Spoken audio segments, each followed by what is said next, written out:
Senior observer HFY adjusted her atmospheric filters as she glided through the pristine halls of the Galactic Council's Deep Space Monitoring Station.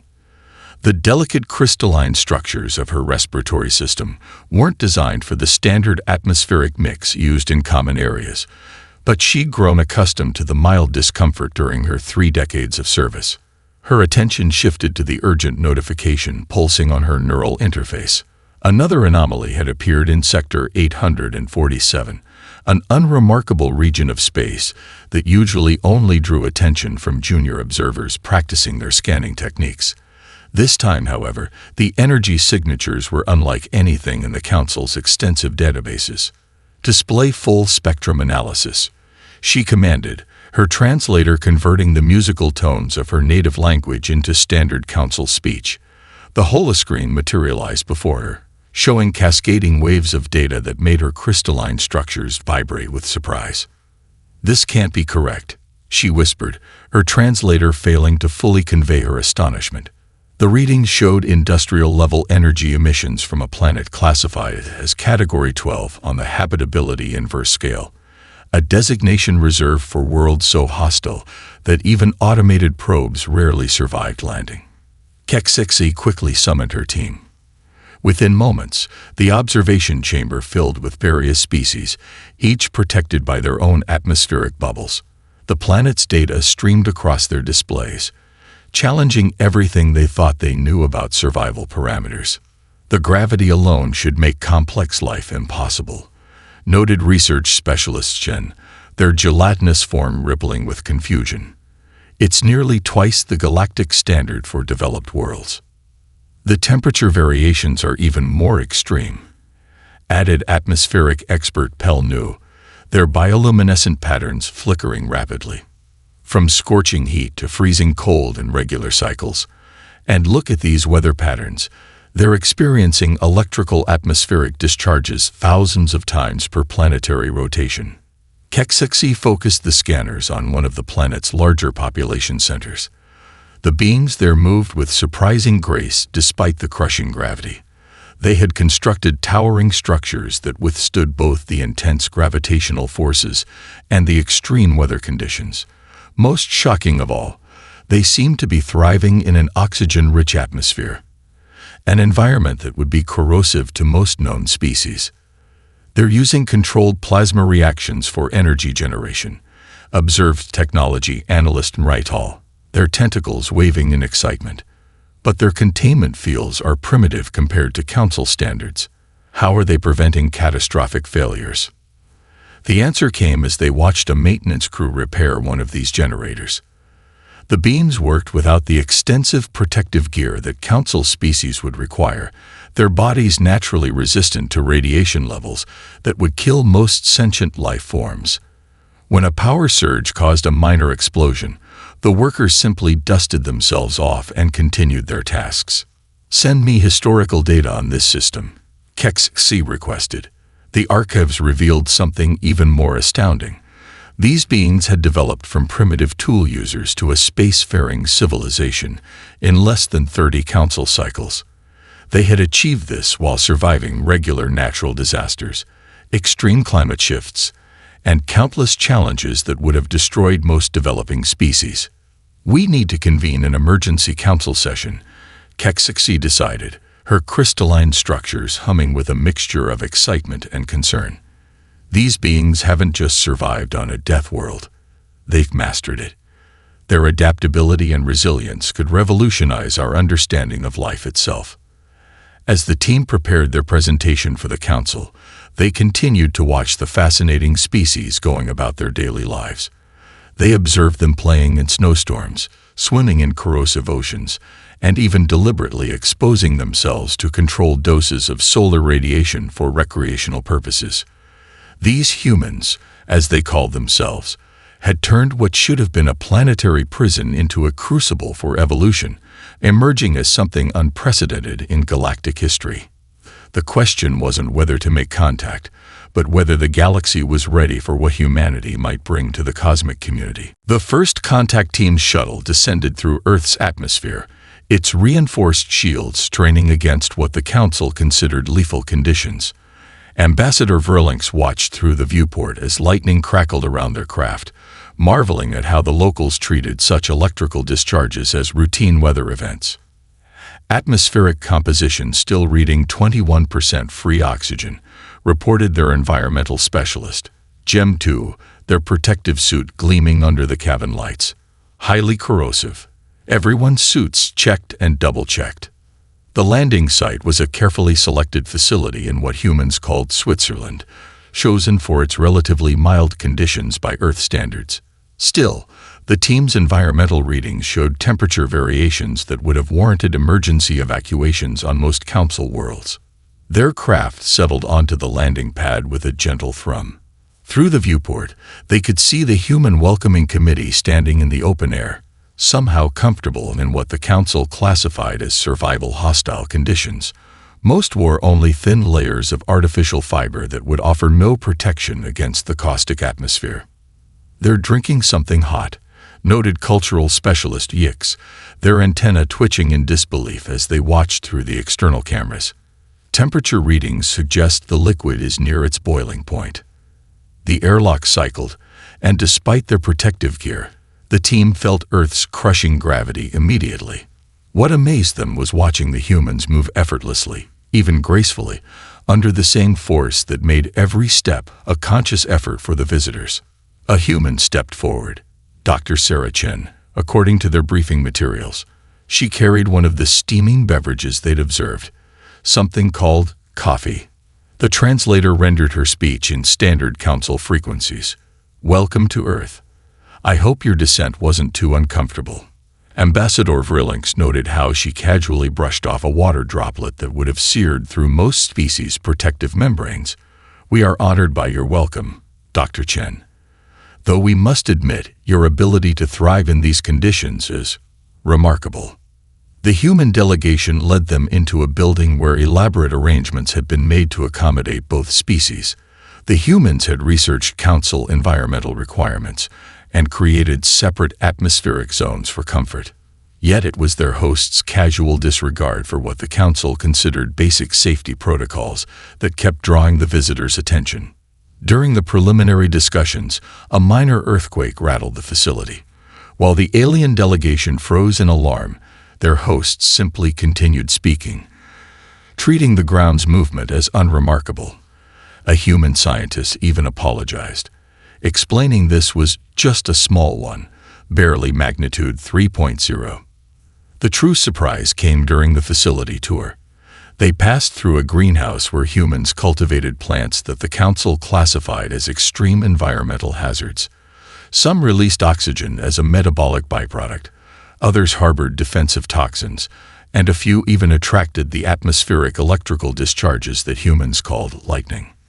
"This is our Botanical Research Division," Dr. Chen explained, gesturing to a plant with vibrant red fruits. "We're particularly proud of our ghost pepper cultivation program. Would anyone like to try one?"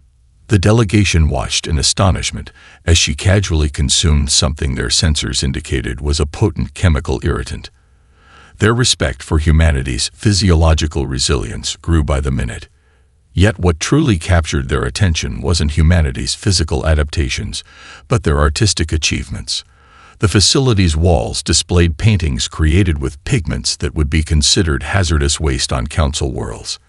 Music filled certain chambers, the humans having learned to create beauty from atmospheric pressure waves that other species used only for emergency communications. As the day progressed, the delegation realized they weren't just meeting survivors of a harsh world. They were encountering a species that had turned their deadly environment into a source of inspiration and innovation. Humanity hadn't merely endured their challenging planet. They had embraced it, celebrated it, and grown stronger because of it. But as Ambassador Verlinks prepared their initial report to the Council, a priority alert flashed across their neural interface. Something was approaching from deep space, something that made Earth's formidable challenges seem trivial in comparison. The Council's emergency session chamber had never been so crowded. Representatives from 300 species huddled in their environmental bubbles, their agitation visible in a rainbow of bioluminescent patterns and crystalline vibrations. The massive holographic display dominating the center of the room showed a spreading void in space, a darkness that consumed light itself. "The entity has already absorbed 3 star systems," announced High Counselor Zexri, their usual melodic tones sharp with stress. "Our strongest weapons disperse harmlessly against its outer membrane. Traditional communication attempts have failed." Dr. Chen stood on the elevated platform, now Earth's provisional representative to the Council. She studied the void's movement patterns with an intensity that made several Council members shift uncomfortably. Humans' unflinching gaze was still something many species found unsettling. "Show me the spectral analysis again," she requested, sipping from her steaming coffee mug, an action that still caused nearby delegates to flinch. The holographic display shifted, revealing complex energy patterns that rippled through the void surface. "Something about this seems familiar," she muttered, pulling up comparison data on her tablet. "These energy signatures, they're similar to creatures we've studied in Earth's Hadal zones." The chamber erupted in overlapping translations as species tried to comprehend what she meant. Ambassador Verlinks moved their environmental bubble closer. "Hadal zones. The deepest parts of our oceans," Dr. Chen explained, her excitement growing. "Places where crushing pressure, total darkness, and extreme temperatures create conditions that most would consider impossible for life. Yet we found incredible creatures there, including some that communicate through bioluminescent patterns remarkably similar to these." The massive screens filled with images of Earth's deep-sea life. Creatures that looked as alien as any species in the Council writhed and pulsed with living light. Several delegates recoiled at the sight of giant squids and gulper eels, unable to believe such beings could exist on the same planet as humans. "Our deep-sea research submarines have to withstand pressures that would crush most Council vessels," Dr. Chen continued. "We've developed methods to communicate with creatures that evolved in conditions almost as extreme as space itself. The patterns this cosmic entity is displaying, they're not random. They're a language." High Counselor Zexri's crystalline form sparkled with hope for the first time since the crisis began. "You believe you can communicate with it?" "Better than that," Dr. Chen replied, pulling up more data. "We think we understand what it's doing. Look at the way it processes stellar energy. It's almost identical to how our deep-sea creatures process hydrothermal vent output. This entity isn't just destroying stars, it's feeding on them. And based on the pattern, it's storing energy for something big." The chamber fell silent as implications rippled through the assembled species. A junior scientist from Proxima, their tentacles waving with excitement, spoke. The research vessel Deep Horizon hung in space at the edge of the Proxima Beta system, its hull gleaming with modifications based on deep-sea exploration technology. Dr. Chen stood at the command center, surrounded by holographic displays showing the approaching cosmic entity. Behind her, a team of marine biologists and xenolinguists worked at adapting their equipment for space. "Remarkable how similar it looks to a Portuguese man-o-war," observed Dr. Marcus Rodriguez, the team's leading marine biologist, as he adjusted the sensitivity of their bioluminescent communication array. On the main screen, the entity's translucent outer layer rippled with patterns of light that indeed resembled Earth's dangerous but beautiful sea creature. The Council's observation team watched from their own ship, safely positioned several light minutes away. Their sensors registered radiation levels that would have killed most species, yet the human crew moved about their duties with casual efficiency, protected by both their natural resistance and specially designed suits based on deep-sea diving equipment. "Starting initial broadcast sequence," announced Dr. Yuki Tanaka, her fingers dancing over the holographic controls. The ship's external arrays began pulsing with carefully programmed patterns of light and electromagnetic signals, mimicking the communication methods of Earth's deep-sea creatures. For several tense hours they waited. The entity continued its inexorable approach toward the inhabited system, though sensors detected subtle changes in its energy patterns. Dr. Chen ordered variations in their broadcast, incorporating frequencies used by different marine species. "Look at this," Dr. Rodriguez called out suddenly, pointing to a new data stream. The entity's outer layer is producing bioelectric fields, similar to those generated by electric eels. It's responding to us. The Council observation team's excitement was palpable even through the communication channel. "Impossible," declared scientific advisor Pelnu. "The energy levels should have fried your sensors." "You forget that we evolved alongside creatures that can generate powerful electric fields," Dr. Chen replied with a slight smile. "Our equipment is designed to handle much worse." "Dr. Tanaka, can you isolate that pattern?" The ship's systems began recording and analyzing the entity's electrical emissions. Complex mathematical patterns emerge, suggesting not just intelligence, but a sophisticated form of mathematical communication. "It's like the clicking patterns of sperm whales mixed with electric eel discharges," Dr. Rodriguez observed, his voice filled with wonder. "But the complexity. This thing isn't just trying to communicate. It's sharing information." A burst of energy from the entity caused the Council ship's safety systems to trigger an emergency retreat. The human vessel, however, remained steady. Its deep-sea-inspired shields, designed to withstand crushing pressures and extreme energy discharges, held firm. Dr. Chen studied the new data with growing excitement. "These patterns, they're not random. Look at how they correlate with stellar energy absorption rates. It's telling us about its feeding process." The breakthrough came when Dr. Tanaka cross-referenced the entity's emissions with archived deep-sea research. The frequency modulation matches how deep-sea creatures signal distress or search for their pods. "This entity, I think it's looking for others of its kind. A lonely leviathan," Dr. Rodriguez mused, "just like our ocean giants, searching vast emptiness for signs of its own species." As they worked to refine their understanding of the entity's communications, the Council observation team slowly returned. They watched in amazement as the humans established increasingly complex exchanges with something they had thought was just a mindless force of destruction. "We need to show this data to the Council immediately," Dr. Chen announced. "But more importantly, we need to prepare our next step. If this entity is searching for its kind, we might be able to offer an alternative to consuming entire star systems." The team began preparing their report. While outside their viewports, the cosmic entity's threatening approach had slowed to a near stop. Its surface now rippled with patterns that reminded the Earth scientists of curious dolphin pods investigating a research vessel. For the first time since the crisis began, hope flickered through the galactic community. Humanity's experience with Earth's most alien creatures might just save billions of lives. The modified deep-sea research vessel now drifted at the heart of a revolutionary experiment. Its exterior bristled with communication arrays adapted from equipment once used to study Earth's most enigmatic ocean dwellers. Inside, Dr. Chen and her team worked tirelessly to refine their understanding of the cosmic entity's language. "Energy signature shifting again," reported Dr. Rodriguez, his eyes fixed on the streaming data.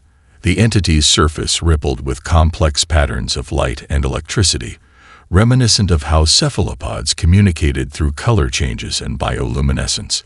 "It's responding to our latest transmission." Dr. Tanaka made rapid adjustments to their broadcasting array. "The mathematical sequences are becoming more organized. Look at this pattern. It's similar to how humpback whales build upon their songs, adding complexity with each repetition." The Council observation fleet maintained their distance, still amazed by the humans' ability to operate so close to what they considered lethal conditions. Their sensors recorded everything, documenting this unprecedented attempt at communication with what they had previously thought was just a mindless force of destruction. "New energy pattern detected," announced the ship's environmental specialist, Dr. Hassan. "The entity is generating gravitational micropulses. They're similar to how our deep-sea creatures use pressure waves for long-distance communication." Dr. Chen studied the complex interplay of signals with growing excitement. "It's not just communicating. It's adapting its methods to match our responses. Just like how different pod structures emerge when multiple whale species interact in the same waters. A sudden surge of energy caused the ship's deep-sea-derived shields to flare brilliantly. The Council vessels retreated further, but the human crew barely noticed, too engrossed in the incoming data. Their vessel's hull, designed to withstand the crushing pressures of Earth's oceanic trenches, easily handled the stress. "Look at this spectral analysis," Dr. Tanaka called out, highlighting a particular sequence. "The entity is replicating our initial greeting pattern, but with modifications. It's learning our language while teaching us its own." The breakthrough came from an unexpected direction. Dr. Rodriguez noticed that the entity's energy absorption pattern had changed. It's no longer consuming stellar material at the same rate. The efficiency has increased dramatically. It's adapting its feeding process based on our communications.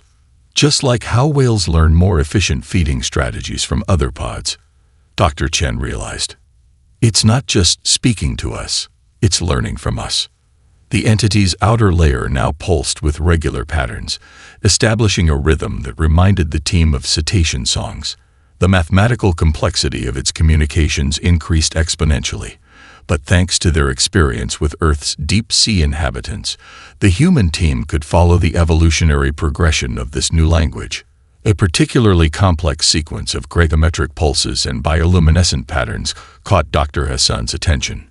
These symbols, they're not just mathematics anymore. I think it's trying to share its story.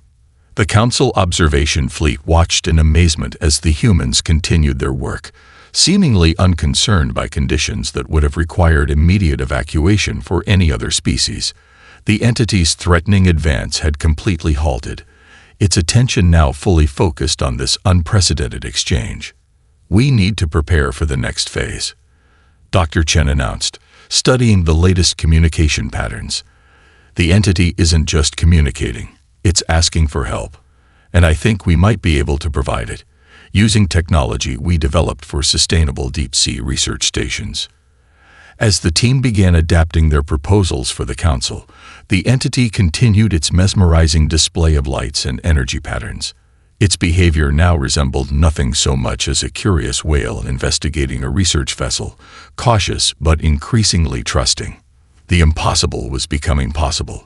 Humanity's experience with Earth's most alien environments had prepared them to understand something truly alien, transforming a potential catastrophe into an opportunity for unprecedented cooperation. The galley of the deep horizon had become an impromptu conference room, scattered with holographic displays and empty coffee cups. Dr. Maya Singh, the ship's culinary specialist and environmental systems expert, stood before the main screen, gesturing at a complex energy consumption pattern that had caught her attention during routine monitoring. "Look at these cycles," she explained, highlighting specific peaks and troughs in the entity's energy absorption rate. "They remind me of feeding patterns we've documented in migrating whales. There's a clear preparation phase, followed by intense consumption, then a period of processing." Dr. Chen leaned forward, her eyes widening as she processed the implications. "You're saying it's not just consuming stars randomly. There's a specific pattern." "Exactly," Dr. Singh continued, pulling up comparative data. "When whales prepare for long migrations, they develop specific feeding patterns to build up energy reserves. This entity is doing something similar, but on a stellar scale." The observation triggered a cascade of new insights. Dr. Rodriguez quickly cross-referenced their communications data with the feeding cycles, revealing previously unnoticed correlations. The intensity of its communication signals changes with its energy levels. It's not just talking to us. It's trying to explain its journey. Dr. Tanaka's fingers flew across her holographic interface, recalibrating their translation algorithms. If we adjust our interpretation based on this pattern, the mathematical sequences take on new meaning. They're not just abstract concepts. They're coordinates, vast distances across space and time. The Council observation fleet, maintaining their safe distance, received regular updates that sparked intense debate among their scientific communities. The idea that a stellar-scale entity could have behaviors similar to Earth's marine life challenged their understanding of cosmic phenomena. "New transmission coming in," Dr. Hassan announced, as fresh patterns of light and energy danced across their sensors. The entity's outer layer rippled with complex bioluminescent displays that now seemed almost eager in their intensity. Dr. Singh studied the energy readings with growing excitement. The processing pattern is shifting. It's becoming more efficient, wasting less stellar material. It's adapting its feeding behavior based on our communications. Just like how whale pods learn more efficient hunting strategies from each other, Dr. Rodriguez added, quickly documenting the changes. It's not just understanding us, it's implementing new behaviors based on our exchange. A sudden surge in the entity's gravitational field caused the deep horizon to adjust its position. The Council ships retreated further, but the human vessel's deep-sea engineered hull easily compensated for the pressure changes. The entity's surface now blazed with patterns that reminded the team of dawn breaking over Earth's oceans. "Look at this sequence," Dr. Tanaka called out, highlighting a repeating mathematical pattern. "It's showing us its intended path and the energy requirements for its journey. The stellar consumption isn't random destruction, it's calculated survival." Dr. Chen quickly organized the emerging insights. "So we're dealing with a migrating entity, gathering energy for long-distance space travel. Its consumption of stellar material isn't malicious, it's necessary for its survival. But it's also capable of learning and adapting its behavior, and now it's trying to communicate its needs," Dr. Singh added, pointing to new energy signatures in the data. "These patterns suggest it's responding to our presence like curious marine mammals, investigating a research vessel. It's showing signs of intelligence and adaptation we usually associate with Earth's most sophisticated ocean dwellers." The team worked through the night, Earth time, refining their understanding. Each new insight revealed more parallels between this cosmic entity and the creatures that had prepared humanity for this moment. Their experience with Earth's most alien environments had given them a unique perspective on life in its most extreme forms. As morning approached, Dr. Chen prepared to present their findings to the Council. The entity's destruction of star systems, while devastating, had never been an act of aggression. It was survival behavior from a lonely entity on an enormous migration. And now, thanks to humanity's unique experience with Earth's ocean giants, they might have a chance to help it find a better way. The Deep Horizon's main laboratory hummed with activity as the human team prepared their most ambitious communication attempt yet. They had transformed their deep-sea research equipment into something unprecedented.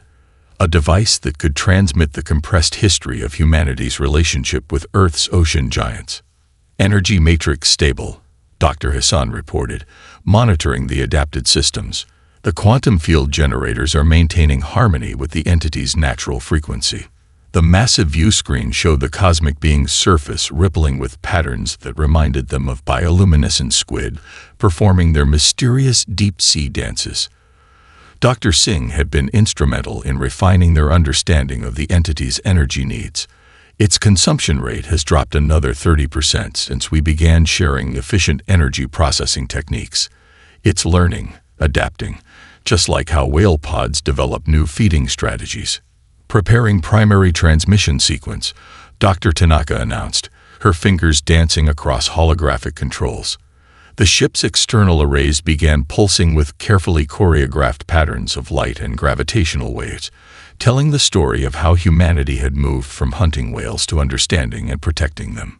The entity's response came in a cascade of mathematical sequences and energy patterns more complex than anything they'd seen before.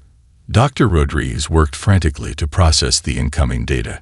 "It's not just receiving our transmission, it's sharing its own story. These patterns, they're a star map, but on a scale we've barely imagined." The Council observation fleet watched in amazement as the human vessel maintained its position despite energy fluctuations that would have triggered emergency protocols in their own ships. The entity's outer layer now pulsed with regular patterns that seemed almost eager in their intensity. "Look at this sequence," Dr. Chen called out, highlighting a recurring pattern in the data. "It's showing us its journey, thousands of light years already traveled. But these gaps in the pattern, I think they represent lost companions. It's not just migrating. It's searching for others of its kind. The revelation hit the team hard. They had discovered not just an intelligent entity, but a lonely traveler searching the cosmos for its family. The parallels to Earth's solitary whale songs echoing through empty oceans were impossible to ignore. Dr. Singh pointed to new data streaming across their screens. The entity is showing us more efficient ways to process stellar energy. It's not just learning from us, it's teaching us. This could revolutionize our understanding of solar power collection. And look at these gravitational manipulation techniques, Dr. Hassan added, his voice filled with wonder. The way it curves space-time. We could adapt this for our own long-distance space travel. The next transmission from the entity carried something new, a series of mathematical queries that Dr. Tanaka quickly recognized. It's asking about our solar collection arrays, the ones we developed for deep-sea research stations. I think it's interested in alternatives to consuming entire stars. The team worked through the next several hours, sharing detailed specifications for human energy collection technology. The entity's responses became increasingly focused, its energy patterns shifting to match the efficiency ratios they described. It's actually testing our methods, Dr. Rodriguez observed, watching the entity generate a miniature version of a solar collection field within its own structure, adapting them to its own scale and needs. Dr. Chen began preparing the report for the council. The solution was emerging, not through force or advanced weapons, but through the same path that had led humanity to understand Earth's most alien creatures: patience, observation, and the willingness to learn from other forms of life. The entity's surface now blazed with patterns reminiscent of a whale breaching at sunrise, its energy signatures harmonizing with the deep horizon systems in ways that suggested not just communication, but genuine connection. Humanity's experience with Earth's gentle giants had prepared them to reach across the cosmic divide and touch something truly alien with understanding and empathy. As the team refined their exchange protocols, an unexpected message arrived from the Council. More entities had been detected approaching from deep space. But now, instead of bringing fear, this news brought hope. They had learned to speak with these cosmic wanderers. They could help them find their way home. 6 months after first contact with the cosmic entity, the Galactic Council's Grand Chamber looked remarkably different. Holographic displays showed a revolutionary solar collection array stretching across an uninhabited star system. The entity hovered near the construct, its surface rippling with patterns that the human scientists had learned to recognize as expressions of contentment. Energy collection efficiency has exceeded our highest projections, Dr. Chen reported to the assembled council members. The entity has not only adopted our solar collection technology, but has helped us improve it beyond our initial specifications. It now harvests stellar energy without damaging the star's stability. The council chamber, once filled with fear of the unknown entity, now buzzed with excitement.